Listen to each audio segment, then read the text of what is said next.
네, 안녕하세요. 지금부터 TMS4 리테이크의 발표를 시작하겠습니다. 저희는 국내외 푸드 업사이클링 산업 활성화, 인식 증진을 위한 연구를 진행하였습니다. 다음은 발표 목차입니다. 저희 발표는 서론으로 시작해서 문제를 분석하고 실현 가능성에 초점을 둔 여러 솔루션들, 즉 저희 활동들을 제시한 후에 결론으로 마무리를 지을 예정입니다. 먼저 푸드 업사이클링이 무엇인지 짚고 넘어가겠습니다.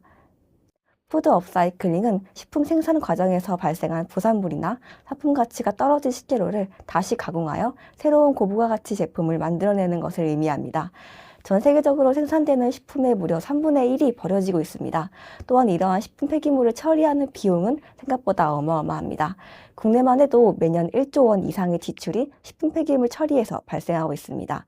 이러한 점에 기인하여 식품 부산물을 다시 활용하고자 하는 푸드 업사이클이 탄생하게 되었습니다. 현재 북미, 유럽 등의 선진국에서는 이 산업이 활발하게 이루어지고 있는 추세입니다. 푸드 업사이클링은 UN SDGs의 두 번째 목표인 기하 종식과 12번째 목표인 책임감 있는 소비와 생산과 밀접한 관련이 있습니다. 식품 폐기물 감축을 통해 식품 손실과 낭비를 막고 일정량의 식량 공급량을 확보하여 식량 안보 달성에 기여합니다. 해외 선진국에 비해 우리나라는 푸드 업사이클링 산업이 아직 많이 어립니다. 저희는 국내 상황을 보다 자세히 알아보기 위해 주요 국내 푸드 업사이클링 기업들의 재무제표를 살펴보았는데요. 기업 규모나 성격에 따라 매출액과 영업이익의 규모가 다르지만 공통적으로는 매출액이 증가하고 있고 영업이익은 적자를 보이고 있음을 알 수 있습니다. 바꿔 말하면 기업의 수익성을 나타내는 영업이익률은 음수지만 기업의 성장성을 나타내는 매출액 증가율은 양수입니다. 아직 초기 산업이라 당장 큰 수익을 얻기는 힘들지만 이후의 전망이 밝은 산업인 것이지요. 더 나아가 저희는 국내 시장 분석을 위해 3명의 기업 CEO분들과 인터뷰를 진행했습니다. 인터뷰 답변과 추가적인 문헌 서치를 통해 분석한 결과는 다음과 같습니다. 5프로세스 기법을 활용한 시장 구조 및 특징 분석입니다. 결론부터 말하자면 푸드 업사이클링 산업은 대체재가 적고 시장 경쟁이 낮으며 공급자 및 수요자가 많기에 성장성이 밝다는 것입니다. 지금부터 이렇게 판단하게 된 이유에 대해 상세히 설명하겠습니다.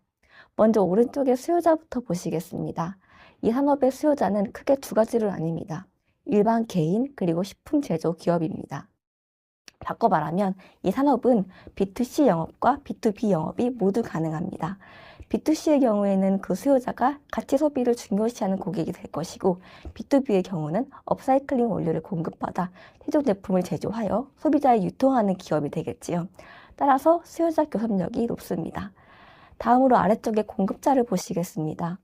식품 부산물은 대다수의 제조기업에서 발생하기 때문에 공급자로부터 원료 조달이 용이하고 과일 농가로부터 상품성이 없는 농산물을 공급받을 수 있기 때문에 공급자 협상력이 높습니다. 다음으로 중간에 업체 간 경쟁을 보시겠습니다. 해당 산업은 아직 초기 단계이고 제품 허가의 까다로움, 기술 개발 등으로 인한 진입 장벽이 있기 때문에 경쟁이 높지 않습니다. 다음으로 위쪽에 신규 참여자를 보시겠습니다. 해당 산업은 진입 장벽이 존재하지만 원료 공급이 용이함, 낮은 경쟁 등을 고려하면 신규 참여자 위협은 보통입니다. 마지막으로 왼쪽에 대체재를 보시겠습니다. B2C의 경우 영양적 측면에서는 시중 업사이클링 산업 식품의 단백질 함량이 타 기능성 식품에 대체될 가능성이 있습니다. 그러나 B2B의 경우 지속 가능성 측면에서 탄소 및 식품 폐기물 결합률을 대체할 수 있는 원료는 아직 없습니다.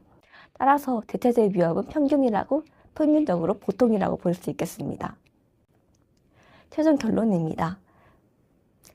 첫째, 현 기업의 영업이익은 적자입니다. 그러나 매출 증가율이나 시장 분석 결과를 보면 해당 산업은 성장성이 우수하다고 할 수 있습니다. 둘째, 푸드 업사이클링이 국내에서 더욱 활성화되기 위해서는 소비자 인식을 확대하는 것도 중요하지만 그 전에 생산자 입장에서 지속 가능성을 고려해야 합니다. 생산자가 국내에서 산업을 지속할 수 있으려면 어떤 환경이 마련되어야 하는지에 대한 고민이 필요합니다. 그 고민의 결과 저희는 다음과 같은 활동들을 전개하게 되었습니다. 이러한 문제를 해결하고자 저희는 먼저 생산자 입장에서의 어려운 점과 소비자 인식을 파악하고자 했습니다.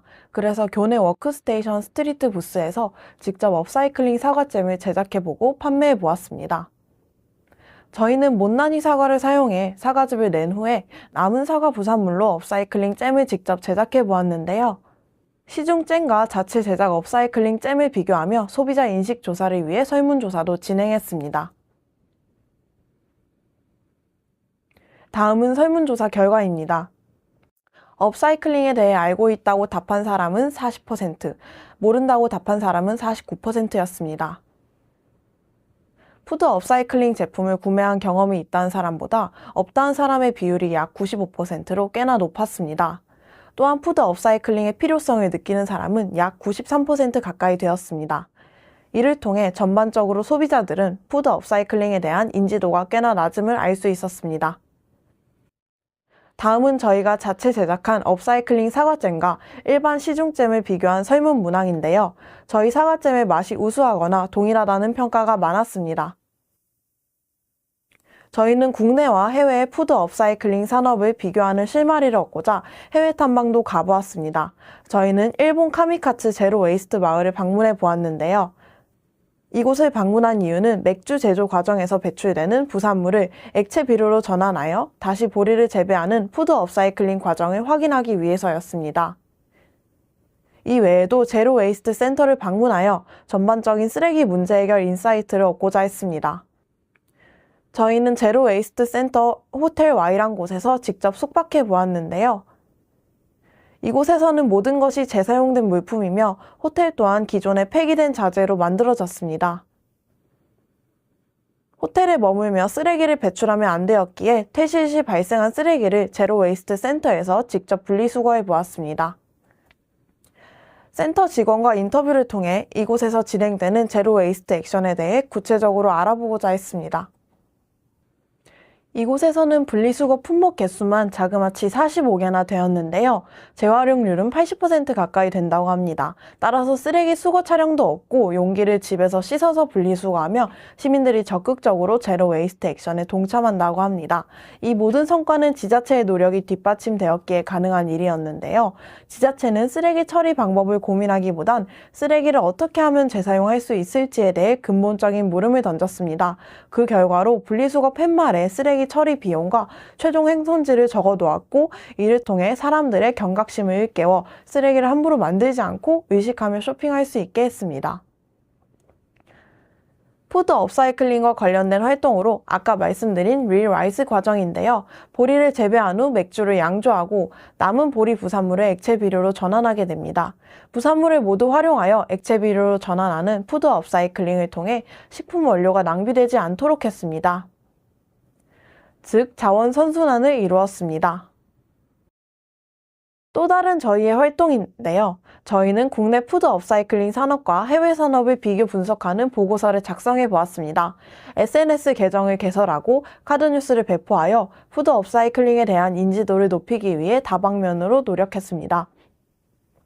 이 외에도 사회혁신 멘토링과 지역아동센터의 푸드 업사이클링 교육 봉사를 진행하며 푸드 업사이클링 인식을 높이고자 했습니다.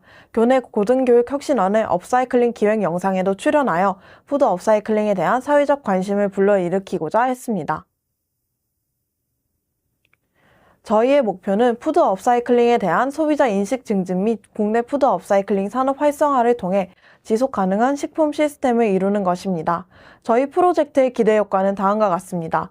첫째, 환경 문제를 개선하여 제로 웨이스트를 실현할 수 있습니다. 둘째, 푸드 업사이클링에 대한 소비자 인식도와 접근성이 증가될 수 있습니다.